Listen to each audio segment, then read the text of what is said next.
akin. Kasi ganito, last week lang naman kasi ulit yung ewan ko ba parang ang bigat ng buhay ay ng Hmm. 2025 para sa'kin kasi last week namatay naman yung alaga ko dito. Hmm. So, parang bitbit ko You are caught within being idealistic. Dahil kasal ka, makikisama ka na lang sa kanya kahit di mo siya gustong kasama talaga sa buhay. You are caught dun sa part na yon.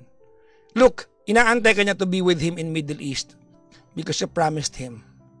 And now that you are supposed to go there, you're having cold feet. Cold feet ka na. Ayaw mo na pumunta ron. Napafrustrate yung lala. Alam mo, ending yan, tawag nito, mapapahamak ka na kasi sobrang frustrated na yung guy sa'yo. Oo, patoxic to ng patoxic. Totoo. Tsaka, At, paano kung halimbawa nabaril niya yung yung paa mo at napilay ka ha? ako doon, nangilabot ako na narinig ko Napilay yun. ka ha? May babalik mo ba yung sana nakakapaglakad na lang ulit ako? Sana nun tayo, di ba? Parang, so ang kahinaan mo is Ay, kagat sa lambi ng tenga.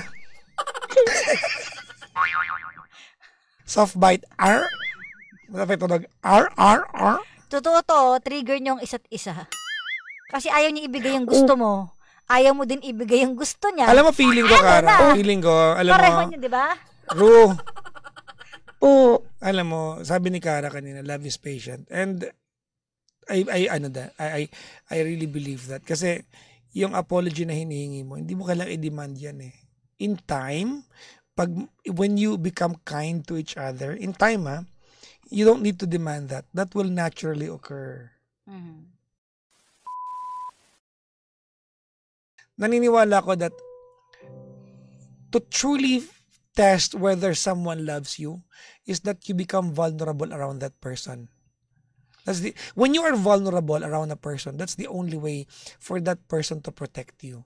Because you cannot be protected when you are not vulnerable. When you are always shielded up, when you always have your guards up, no one can protect you. And alam mo, Rusa, na one day, ibaba mo yung yung walls mo. Ipakita mo sa kanya na kaya mong isuko yung kahit yung pride mo man lang. Maybe. Diba? Baka mamaya gayahin ka niya.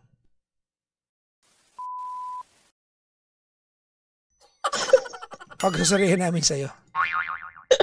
Paki-chat nga para malaman natin ang katotohanan. Kasi naniniwala ko may kanya-kanyang version ng bawat kwento eh. Ng kwento, may version siya kung paano nangyari yung totoo. May so, yung version natutunan din yung yan. lalaki. I learned that Kaya from you, Kara. Kaya hindi ako naniniwala agad-agad. Oo, natutunan ko yan kay Kara. Huwag ka gaano maniniwala, baka iba version. And for many times, you're proven diba? Me wrong sa part na yan. Na ako kasi, pag kilala ko kasi tao, madali ako mauto eh. Tayo good night with each other. Ito na ang aming lullaby para sa inyong lahat.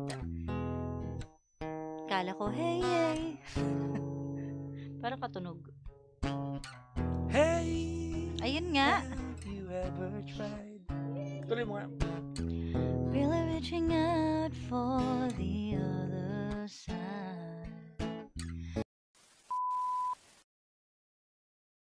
Nung isang, diba? like, alam ko na yung kwento ko, na nakalimutan ko. I know.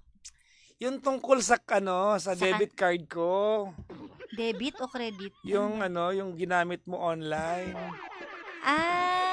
Uy, grabe, nakakaya naman. Ikwento natin kasi meron din akong kasalanan sa'yo. Na ngayon mo lang malalaman. Sige. Sige, ako muna, yung version ko muna. Okay, dali. Kasi dati, nag-order kami sa Grab. Oo. Ngayon, hindi ko alam kung anong dahilan bakit binigay mo sa akin yun eh. Naka-connect. Naka-connect na yung card niya dun sa Grab ko. So, paglipas ng ilang mga nag-order ako sa Grab. Naka-connect dun sa... Gabi-gabi siya nag-order sa Grab. Sa card niya, which is akala ko naka-connect sa card ko kasi meron din akong card doon, yung Amex. So, hindi ko na talaga napansin yun. Akala ko sa card ko naka-connect. Parang eventually, after ilang buwan, Sabi mo, alam mo, may nagbabawas talaga sa card ko. Nireklamo niya. Di ba nareklamo mo? Nagpunta ako ng PNB, kinumplain ko. Kinikwento mo pa yung lagi, reklamo ko, sabi ko, kaya nga, ano ba yan? Ganyan-ganyan pa ako. Tapos hanggang sa, dun sa proseso ng kayong pagreklamo, sabi niya, nalaman ko na. Teka lang muna, ako naman magkukwento. Oh, sige. So, ngayon, ang point niya, nakita ko, specific yung amount. 149 300. pesos, 300. Basta, specific lang yung amount. Meron lang one time na 1,000, pero specific lang, parang 10 months yata yun na tumatakbo na, yun lang naman yung amount. Oh. Tapos, one day, 2 weeks ago, tumawag ang bangko sa akin. Hello, sir. Nalaman na po namin kung sino po yung gumagamit ng card nyo. Sabi ko, talaga? Opo, sino po? Ano pa pangalan? Kilala nyo ba yung Clarice Magbo? Oh my gosh. Sabi ng bangko, sabi ko, sir, pa-file lang po ba ng complaint ito? Gusto niyo po ba?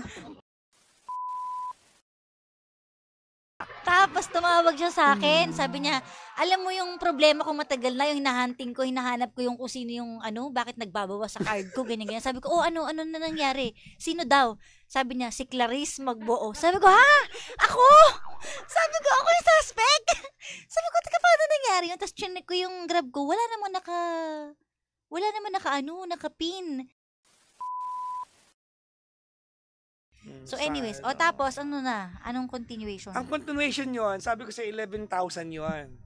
Oo, binayaran ko agad, sabi ko, nakakahiya. Oo, yung hiya siya sa akin. Sabi ko, shucks, hindi ko alam na. So, sabi ko, send ko agad yung bayad ko. Siyempre, nagamit ko naman sa mga pang-order. Kasi 1 taon pala. Yung kaka 300, kasi yun yung sa Starbucks, yung hibiscus pampatulog ko. Gabi-gabi. Tapos, nag-send agad ako ng 11K, di ba? Oo. Sabi ko, shucks, sorry talaga, ganyan. Tapos? So, 7,000 lang pala. So may sukli pa ako. May 4,000 ka sa akin. Aha! Na-scam din kita. So, nag-record ako. Tapos pinajudge mo sa akin. Oo, sabi ko. Pero habang tumatagal. Nag-record ako ng kanta, Stuck on You. Diba? Kasi may singer dito nung last week. This week pala.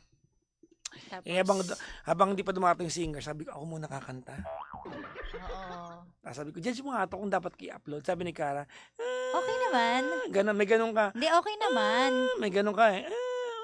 Okay naman. Hindi, sabi ko, okay naman, di naman sila mag-expect from you. Tapos nagalit siya, sabi ko, hindi, ang ibig ko sabihin, kasi hindi ka naman talaga singer. Ganun pa siya ulit. So, nadadagdagan yung lait. Sabi ko, ano bang tamang word na sasabihin ko? Sobrang prank ako.